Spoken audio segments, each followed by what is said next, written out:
Hey, everybody, welcome to iConversations. Today we are joined with Icon agent Chris Jansen, and we are joined with James Stacy. Gentlemen, welcome to iConversations. Thank you, Sensei. We are Thank you. good. Thank you. Would I just ask those that are live with us today if you can just pop yourselves on mute. We don't want to inadvertently hear any noise there. But so, gentlemen, today I want to just talk about not really life balance, but how do you do real estate on a day-to-day basis at an icon level? Because there's people that in our team that have a huge capacity for work, and then there's other people that might have one or two listings and they feel overwhelmed, like they're not sure how to handle all that. So maybe just give us a overview of what a normal day looks like for you guys, and then I'll come back to you with some specific questions. And just maybe as the way that you introduce yourselves, I forgot to ask you, tell us where you're doing transacting, because some people may not know who you are and where you're at. We'll start with James since Chris is on the screen on my big screen, but we'll start with James. James, tell us where you're at and a little bit about that. Beauty. So yeah, Port Lincoln, South Australia, is where I'm at. I've lived here for 15, 16 years. For those that don't know, Port Lincoln is about 700 k's driving west of Adelaide. And yeah, in real estate now, coming up 12 years. It's the longest term I've ever committed to anything, I think. Um, Other than my wife, I've been married slightly longer than that. So actually, no, married less. I got married when I was in real estate. There you go. So real estate's been the longest thing in my life. So yeah. Yeah, I've been at EXP in January to be 3 years. So Wow. one of the Wow. I think I was the 12th or 13th agent in South Australia. And there's been a lot joined since me. Yeah. Well done. Well done. I'll come back to you for a second. Chris Jansen, I'll give Chris his official responsibilities, but then I want to just talk to him as an agent. So Chris is a dad. He's he's a fisherman. He's the leader of EXP as a country in Australia. He's currently serving as the licensee in three of our states. He has a little bit on his plate, but Chris, we know all of that is easy. We want to set that to the side for you and just talk about your life as an agent. Tell us where you're selling, what kind of properties, that kind of thing. Yeah, so been in the game 16 years now, Rob. Still get up every day and pinch myself. Love what I do. I don't see it as work. It's a lifestyle. But yeah, mate, coming up to 42 and I'm still chasing myself. Every year I want to get better. I want to do more. I want to achieve more, and I want to help more people around me achieve the same. But yeah, in a marketplace, sort of entry to mid-range, six fifty is my medium price, volume, turnover. Not as competitive as some of the areas where agents are really attracted to because of the $1 million plus price tag and the big hefty commissions. So fortunately, my listings aren't always too super competitive. But we are recession proof in the marketplace. We turn over whatever the world economy, war, government influence is injecting into our worlds. Yeah. Yeah. So you're selling mums and dads houses for mums and dads, going through the ebbs and flows of life. Um, and while we're there, what is your daily workflow like for you? Um, I want to start with you because you're known for your ice baths that start the day. How did that start? How's it going? And why do you do that? Well, let's keep it real. We're all humans, right? We all have bad days. I do too. Like I had a terrible day last Friday where I felt like time was getting ahead of me, right? And I started to feel anxious. And Mel, for the first time, was like, "I haven't seen you like this for a while." And I'm like, "It's coming in on like 38 different channels at the moment, right?" So, ironically, I've always been a big believer on you have to be match ready, and the only way to be match ready in this game is by being mentally fit. It's the ice bath. I just come across it. I was following some guy on social media. I still get up in the mornings, 5 a.m. I train at the gym regardless, but I was getting to 40, a few aches, few niggles, right? We've all been there, I'm sure. Maybe it's not all on this screen, but I thought maybe rather than being strong and bulky, what else is it that I can do to help with the aches and pains and mental stamina? So that's how I come across the sauna, the plunge pool, and the ice bath routine that I do 4 times a week. But again, on Friday I hadn't done it right, and I just felt like I couldn't get ahead of my to-do list. And you know what it's like, Rob. You get it from WhatsApp, workplace, Facebook, emails, SMSs, calls. It's coming in at you every direction, not just as a transactional agent, but as a country leader and a licensee. But yeah, as soon as I jumped in the ice bath and I took a moment to myself on Friday, it just alleviated what I felt like was the weight of the world on my shoulders that day, Yeah. right? And I think sometimes we just need to understand when we need to read our bodies and to stop. Because I could have just kept plugging through the day and I would have got through it, but I don't think I would have got through it in the right mental manner. Whereas if as I took the break and I paused and I read to play a little bit of how I was feeling with a little bit anxious and time poor and time getting ahead of me, I think I handled the second part of the day better because I took that moment to pause, focus on myself. It was like literally 15 minutes out of my routine to jump in the pool and the ice bath, and I took the second half of the day on a lot better than I did the first half of the day. Yeah, there's some actual biological things happening there to reset, cool down the mental computer. The engine room, the engine room. Yeah.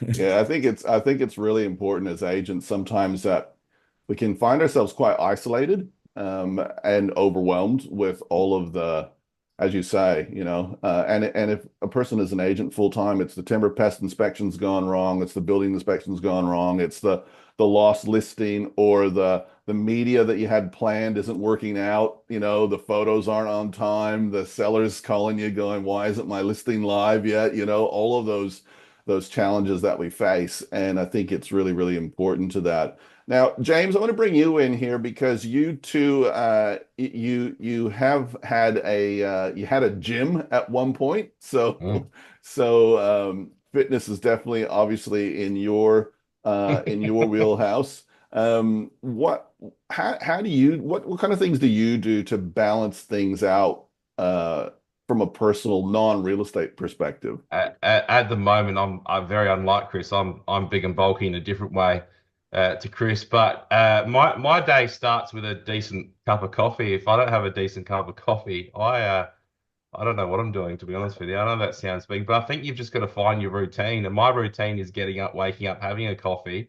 And if I don't have that, I feel like I'm out of whack all day. It's probably not the drink itself that sets me. It's just that starting that routine. And I find like once you can find a routine, and set your day up, Chris's routines, sauna, spa, and ice bath. Um, Whatever your routine is, just create one, and I think it sets your day up regardless of what you're doing in that routine. Some people gym better at night time, some people gym better in the morning. If just going for a walk in the morning just sets you up for a routine, as long as you're doing it consistently, I find it's going to set your day up consistently as well. So you don't have to be a fanatic to have a routine in the morning. Yeah, Yeah. but it's interesting when you say about routine. I think back some of the agents that I've worked with in life, and one of the most successful agents that I worked with had been a chef prior to being in real estate. And if you can imagine what being a chef's like, there's you you don't get to make it up. There's a routine involved, the supplies involved, Yeah. the food, the this, the that, everything, and it has to be thought out. There has to be time spent with that. Uh, Preparation's key when you're cooking. yeah, absolutely. Absolutely. And I think sometimes we as agents forget that, we're really good. A general thing that is common to a lot of agents is the feeling that they can wing it. And sometimes that doesn't work out well. Like when we're chatting to agents on a regular basis, when they're going through a bit of a slump, you ask them about their routines Mm. and whatnot, and you'll invariably find that somewhere in there they've stopped doing something that was giving them success before. Yeah. You can wing it for so long Yeah, before it catches up with you. yeah, But you got to have structure, because if you don't have a routine and structure, and you can wing structure and routine until you get to about 20 transactions, I'd say. And then after that, once you're getting 20 plus transactions, you need to have some form of structure and routine in your day because otherwise you're just chasing your tail constantly. Yeah. And Yeah. Chris, what about you? I know you're very structured, like paralyzingly so for some people to look at your to-do list, which you shared a little while ago on a training that we did. How do you establish structure? How did you come to the way that your workflow is now? Were you always that way? We talked briefly about that before, but maybe you can dive into that a little bit more. It all comes down to my OCD, mate. It starts off with small things. Like we have the same luxury on screen here. I could be sitting in my pajamas every morning and just pretending to do real estate because we work from home, right? But there's something very powerful in getting dressed up and feeling businessy and feeling sharp. And I feel by dressing this way every day, it brings a different level to what I'm doing, whether it's my call connects and my prospecting, whether it's following up opportunities, whatever it might be. I think we're not born with structure, right? It's habits of consistency and habits. Like we're all creatures of habits, and I think you can either form bad habits or you can influence good habits, right? So I made a conscious effort when I started this industry and business of mine some time ago that I was really ruthless and relentless in those first 5 years. Like when friends of mine were going out and partying on weekends, I was working every weekend, 6, 7 days a week. Like I took this not as a job. I was creating my own destiny, my own company. So the structure was built very early on, and the structure was not just starting your morning at 5 a.m. and doing your gym stuff. If that's for you, great. If it's not, it's okay. But it's how you're rocking up and you're presenting yourself on a daily basis to how committed are you on your own business, not somebody else's business. But these were habits that were created for me very early on. And again, it comes down to stuff like this, like training. Like I was committed relentlessly to training every week, like ruthlessly, scripts and dialogues, role playing. I know some people on this screen have been through that and think, nah, I don't want to ever do that again. But in those early stages, it helped me create the winning dialogue I still remember to this day because of that routine and that structure that I formed early on. But again, I just look at it, this is the greatest industry to create a huge pathway in life. It's just how people handle it with the opportunity that's in front of them, if they see it as a job or if they actually see this as a legacy and a huge opportunity to build something that's your own. But again, it just, for me, like James said, keeping it really simple is just have something that you look forward to every day as part of your structure and routine. But just as importantly, many of you on this screen know that I love fishing, right? So I've always got to have something that I'm working towards and looking forward to. There's some of my team on this screen right now where I say to them, when are you having your next weekend off? Right, let's work towards that. That's really important because we all need something that we're striving towards and looking for. Because if I just did this 7 days a week and every weekend, I'm probably going to resent it, to be honest with you, and I'm not going to love my own business as much as what I should. So always having something, whether it's bi-monthly, quarterly, weekend off. I know Pete, who's on screen here, does that quarterly trip that he mentioned with his holiday with his family that they're booking it. As soon as they're finishing one holiday, they're booking their next family holiday for the next quarter. That is super important. We all need something to look forward to.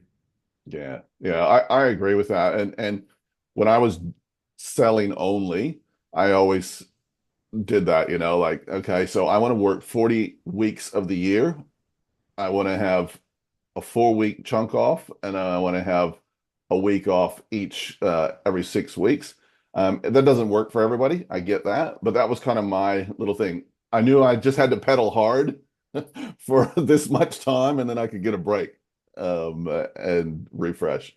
And when you're So investing in that stuff, like dropping money in a family holiday these days, let's be honest, it's not cheap. Like Brigitte, no, you just came back from Queensland, and I imagine how costly it is to take the family up there, right? But there's something powerful in that, not just taking the time off, how better you come back from it, refresh, recharge. But when you spend the money and you see that money go out of the bank account towards that, you start thinking, heck, we got to replace that, right? So it actually increases your motivation, and you probably do more in that quarter because you're striving towards that financial commitment. yeah, yeah, absolutely, absolutely. James, I want to bring you back in. What do you do, or how do you structure your day? Do you do the same things every day, or do you do certain activities on some days and other? How does that go? Look, I tend to book. I probably have about 2 hours of admin in the morning that I normally do. Admin being prospecting or making calls, emails, just so I can get done if I didn't finish what I was supposed to do the day before. And I usually start my appointments around 11 o'clock. And I bulk most of my appointments. I'm very fortunate enough to work in a regional area where most of my appointments are within 15 minutes of each other. So I do bulk my appointments till about 3:30. And then I generally try and be home around the kids after 3:30 if not picking them up from school and back at home again and probably do a bit more officey work in the afternoons when the kids are home. Um, Making phone calls and catching up with the rest of my day type thing. So yeah, most of my face-to-face appointments are during the day for me because it's easier in my market. I know a lot of the guys on the screen would have to work, before hours, after hours, and I do that as well, but it's not a day-to-day thing for me, which again is probably more reflective of the market that I operate in as well. Um, yeah, I think just having that structure again in your day, knowing where you're at, is really really important. And if I just not saying I've got, I mean, I had an appointment first thing this morning, a bit casual now, but the first thing this morning, I put up all my own signboards. I think we've discussed this before, which is pretty unusual for people in this group. I'm 60 boards up, 60 boards down in a year. It's a lot of signboards. It's one every 3 days type thing. But I do that generally after hours, which is nice. I get to talk to people out in the street, walking dogs and whatnot, and generally pick up some appraisals from that too. So, but yeah, when I say I structure my day, if my phone rings at 8 o'clock at night and I'm not doing anything else, or I'm not, not with the family, I'll answer it. You know what I mean? I think that's really important to answer your phone when it rings. Especially if you don't have anything you're sort of doing, or if you're just having a little bit of a chill time. And if it's not the right time to talk, you can answer the phone and say, "Hey, look, I'm actually just occupied at the moment. Can I give you a buzz tomorrow?" Type thing. At least you've acknowledged the phone call, and call them back when you tell them you're going to call them back. You know what I mean? I'm just thinking about you doing your own signs. At least you can't complain about the sign guy. We started that, and that was the problem. Like they were getting dropped at different spots, and this year I've actually hit 2 water mains, which has been amazing. Um, one was a 240 block master plan community development, and Awesome. I put it in. I went back. I washed the signboard down, and I came back, and like there was water at the bottom. I thought, shit, I didn't put that much water on the sign. Then I realized I'd pierced the pipe, so I moved it back about 3 feet. And then within me driving off, I don't know, maybe 5 minutes of driving off, one of the neighbors rang me and she said, "Oh, their sign guy's just pierced one of the water pipes out here, and he knows that he done it because he moved his sign." And I was like, You're so like, I'll get straight on to him. yeah, I already recorded it. So I rang, No, it's messy when you've got to ring the community corporation because you go to this big corporation, then you find out who their preferred plumber is, and yeah, just do the right avenues and fix it up. But anyway, that's getting off topic. But I love yeah, it though because that's real. yeah. And that wasn't it was 2 this year, that I've done put water pipes into. So it's usually dial, just irrigation pipes, which, are an easy fix. But when it's water mains, it's a Yeah, bit, yeah. dial before you dig, mate. Dial before you oh, dig. Check out the yeah, website. yeah, unbelievable. If there's a Uh, pipe, I'll find it. that's good, mate. You're like a water source person. That's great. Yeah. Yeah. Guys, I want to switch a little bit into um, how do you manage your clients? And primarily we'll think about sellers at the moment, but how do you do that where it doesn't become overwhelming and you keep them educated and on side? We're moving into a bigger period nationwide where agents will be carrying more stock. I know that there's still some markets that are really, really fast, but a lot of the country is changing slightly. And so agents will go from having 2 to 3 listings, they might be having 7, 10, 15 listings on the go. How do you manage that? Yeah, good question, Rob. So I'll just branch off from what James was saying before. Like what I've learned over the years in this business and industry of ours, there's 2 parts to it. There's the sane part of your day, and then there's the insane part of your day, right? And all we can control is the sane part of the day, which for me is 5 to 11. So a bit like James. So, and then from 11 a.m., that's when all the insanity stuff just comes in from all different directions. You got no control. So try and really be controlling of that same period of your day, right? Because there's always going to be external factors. So for me, 5 to 11 is health, prospecting, vendor communication daily. So whether I've been in a terrible market where our average days of market was 93 and I was running 15 opens on a weekend to now I'm balancing 2 to 5 is about the norm. My process has always been the same. Every vendor, Monday to Friday, hears from me every day, whether it's a booming market or a terrible market. And that can just be simple things. It could be a call, an SMS, a DM, whatever it is. But 5 days a week, they're hearing from me because I was trained that I'd never want a vendor driving out of their driveway, going to work Monday to Friday, seeing the signboard at the front of their home, going, I'm paying that guy 10, 15, 20 grand to sell my home, and I haven't heard from him. It's 8 o'clock in the morning, and I'm going to work. Where's my money going? Right. So I built that Mm. mindset in my business every day. So all I would suggest is start simple, is get get in front of your clients in the morning so they hear from you. Because I promise you, if they hear from you early, they're not going to be wondering throughout the day where you're at, what you're doing, how you're getting their home sold, and where their 10, 15 grand investments going towards in you, because they don't know all the stuff that's happening behind the scenes. So for me, mate, it's just daily communication with my vendors, email, SMS, call, Do you five ask days a your week. vendors how they prefer to be contacted? No, Yeah, you just run your system. yep, Yep, perfect. yep. And I probably, in all that time, I've maybe had a few that I could probably count on one hand that have said it's fine if you just cut every couple of days. And I've said, Rob, look, Rob, with all due respect, I need to treat this sale as if it were my own. And I want you to understand at every moment of the day where we're at. So I don't change the process for any of my clients because we have to follow the process, because the process is what will be a reflection of your experience and ultimately the price we achieve together. And the thing is, the daily communication is just part of that process. Yeah, fair enough. What about you, James? You're in a rural community and you are servicing, as you said, 60 signboards up, 60 down, a little bit of water around the edge. How do you manage those vendors, sellers, and keep everybody smiling? So for me, it's not a daily contact with my owners. It's more of a weekly touch point phone call. However, there's definitely other communication throughout the week on both email, SMS, and whatnot. So I do have an admin assistant that does, 20 odd hours a week for me. And the reports we get from realestate.com and Domain, all those very generic reports, they get sent religiously to every single one of my vendors every week.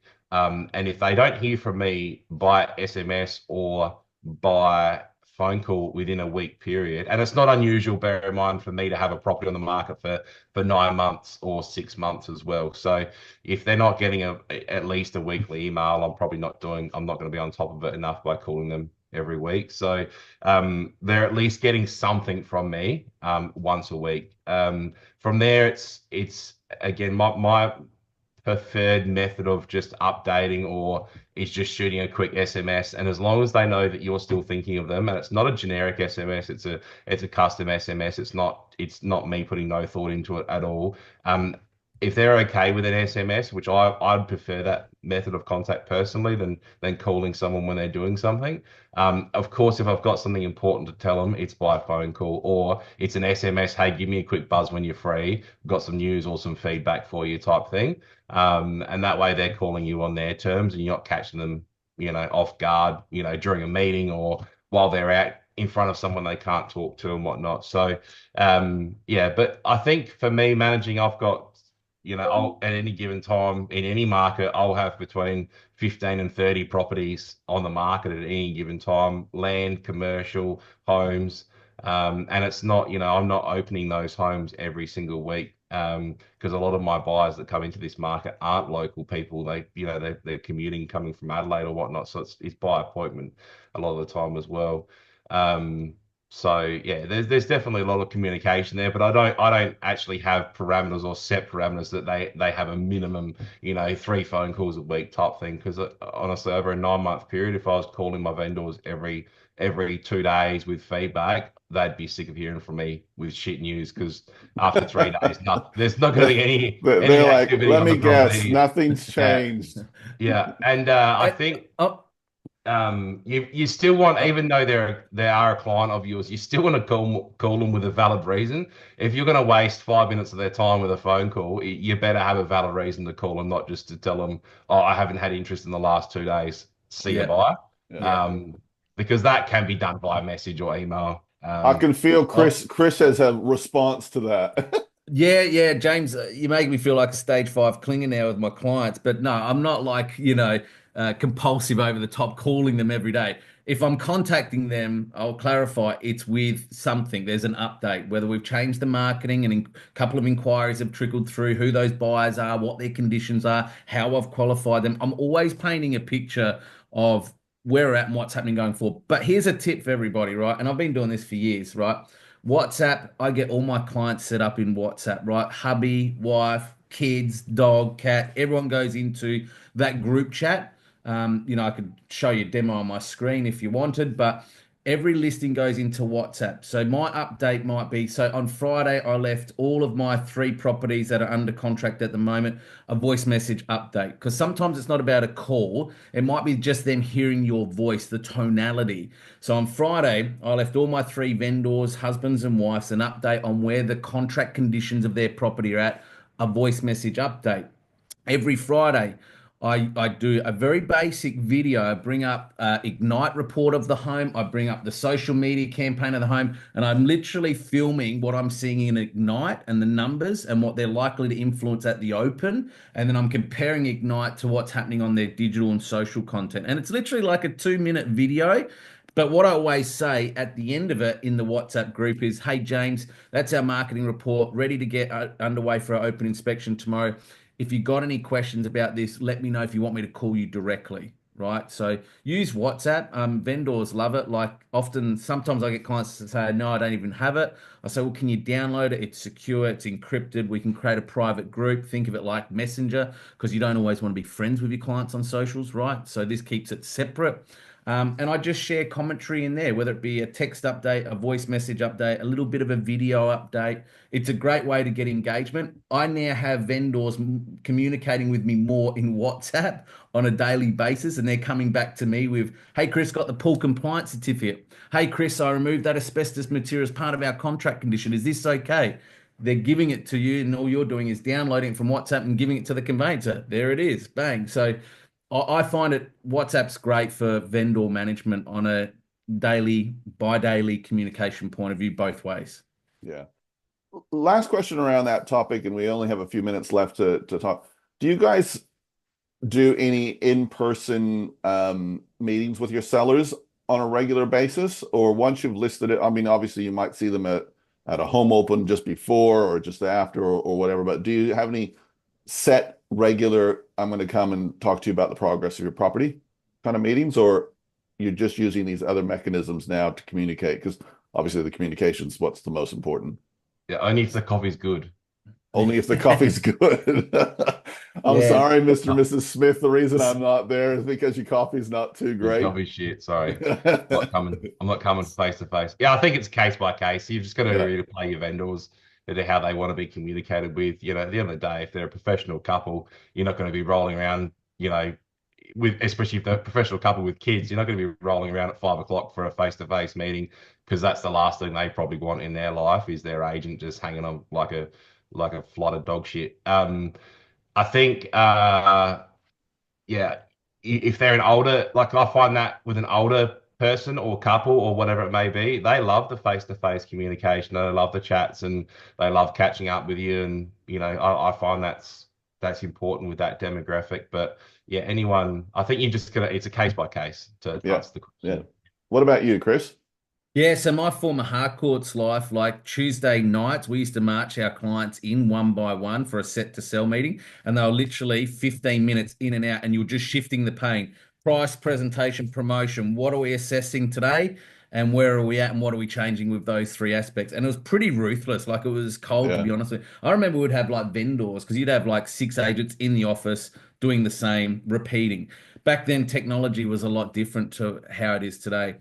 What I do focus on now more so is try and catch up with your clients. It's very basic and simple at the end of the open that you've held, because they've put a lot of energy, love, getting the home ready.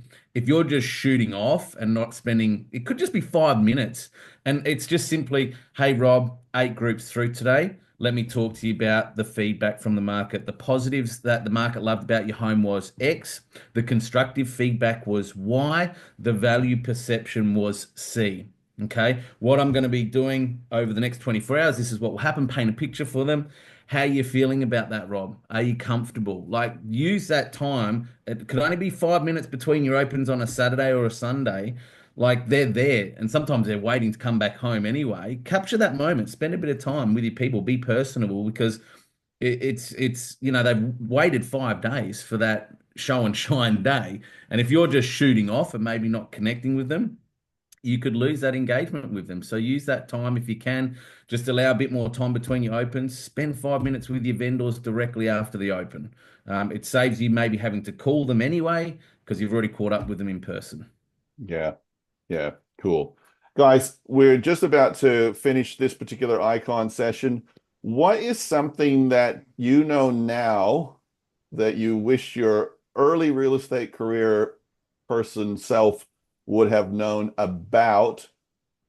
I won't call it work-life balance, but I'll call it the flow, because we don't actually have balance. There's no such thing as balance. We're always swinging from one side to the other. What would you tell your younger self now, with the knowledge and wisdom and pain that you've experienced, about keeping a medium or an equilibrium? And Chris, we'll go with you, and then James. Damn it, I'd think about that, mate, and I was hoping you're going to ask James first. Okay, James, we're going to go with you Oh, first, no. because I Chris thought the doesn't same. I know. was thinking Under the exactly bus, mate. same thing. I've got so many coming in my mind right now. I'm like, which one do I choose? Yeah, there can be a couple of things. I mean, I think we Yeah. all learn with experience, and those that don't learn from experience obviously just keep repeating the same nonsense over and over. But there definitely are things I know I would tell myself, my early self, not to stress about whatever, and to focus more on. But James? I just think you just got to prioritize your tasks. Like, you don't try and do everything on the same day if it doesn't have to be done on that day.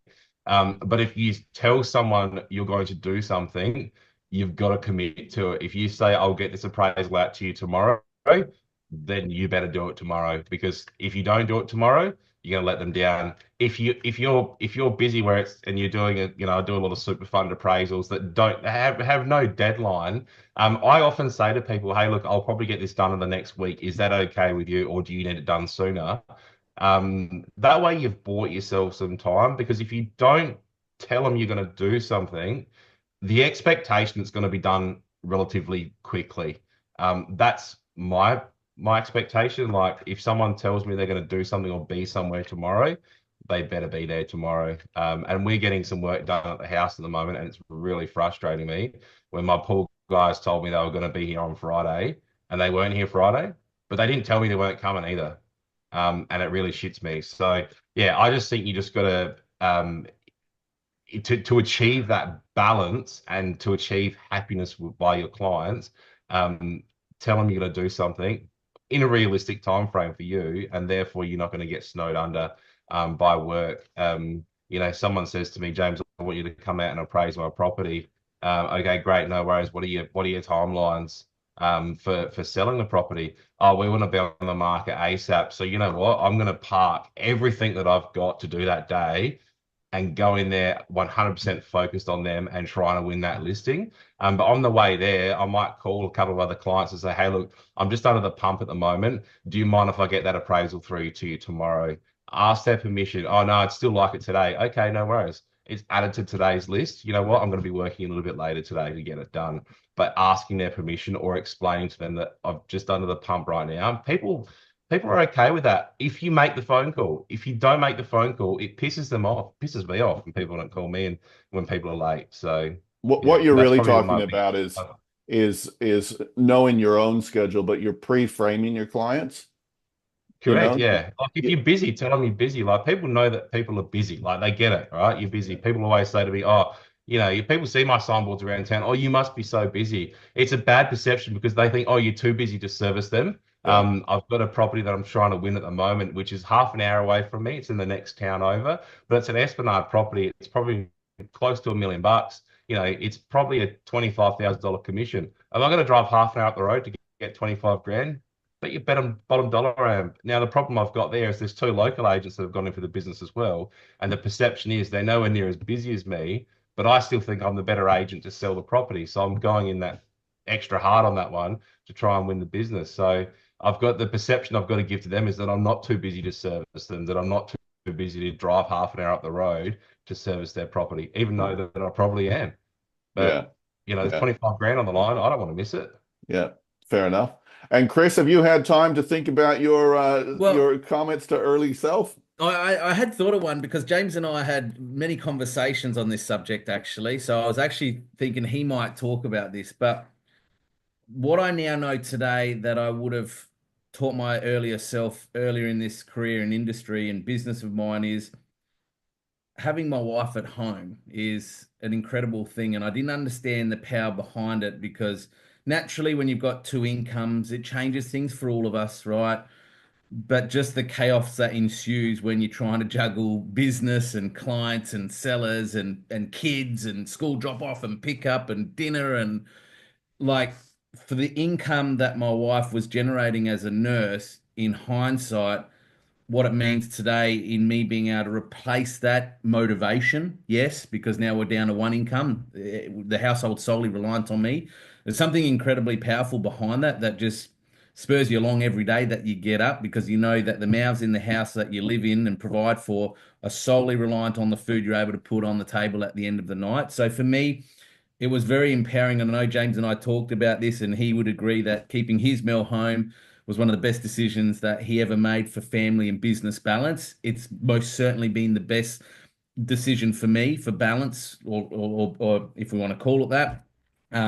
Yeah, there was sacrifice. Like it was hard in that first 12 to 18 months to rejuggling her fortnightly wage that came in to the direct debits that come out of the account. So there was a period of adjusting.